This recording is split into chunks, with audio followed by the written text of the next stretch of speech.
হয় এটা বৰ মমাহত আমি হৈ পৰিছোঁ কিয়নো কেইজনমান আলফা স্বাধীনৰ শীৰ্ষ নেতা তেওঁলোকৰ নিহত হৈছে বুলি আমি গম পাইছোঁ যে ড্ৰোন আৰু বোমা বাৰুদে তেওঁলোকৰ শিবিৰবিলাক আক্ৰমণ কৰিছিলে। আমি এনেকুৱা ধৰণৰ অনাকাংক্ষিত যিবিলাক এই ঘটনা হ'বলৈ গৈ আছে আমি কেতিয়াও এইটো বিচৰা নাছিলোঁ।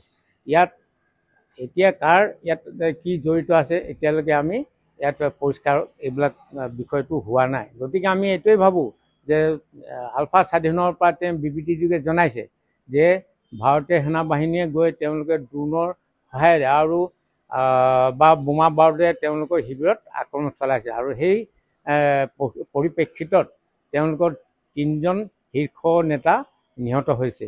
ইয়াৰ উপৰি মই এইটো আমি বিচাৰোঁ যে আৰু তেওঁলোকক অনুৰোধ জনাওঁ যদি সঁচাকৈয়ে তেওঁলোক নিহত হৈছে বা কেনেকৈ হৈছে তাৰ যদি অন্ত্যেষ্টিও কৰিছে তাৰ কিবা ফটো আমাৰ জনসাধাৰণৰ ওচৰলৈ এইবিলাক পঠিয়াব লাগে।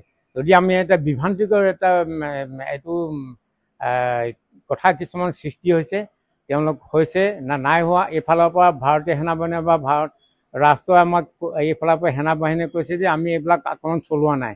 গতিকে সেইটো ক'ৰ পৰা হ'ল এইটো এটা বৰ হাথৰ হৈ পৰিছে।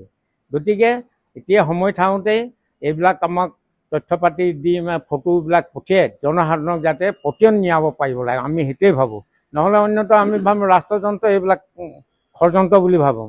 কেলৈ এফালে আপুনি আলোচনাৰ বাট দুৱাৰ মুকলি কৰি ৰাখিছে আনফালে আকৌ নিধন যজ্ঞ চলাইছে, তেনেহ'লে ক'ৰ পৰা হ'ব আলোচনা।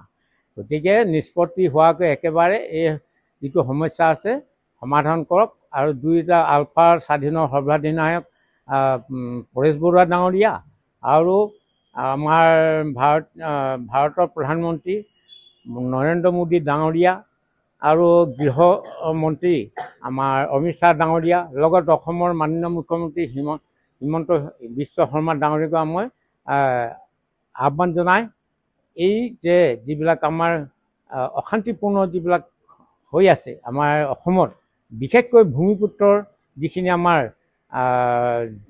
লোক আছে তেওঁলোকে বেছি ক্ষতি হ'ব। মই গতিকে আমি ভাবোঁ সময় থাকোঁতেই যাতে এই সমস্যাটো অতি সোনকালে চবেই সমাধান কৰি ইয়াত নিষ্পত্তি কৰিব লাগে।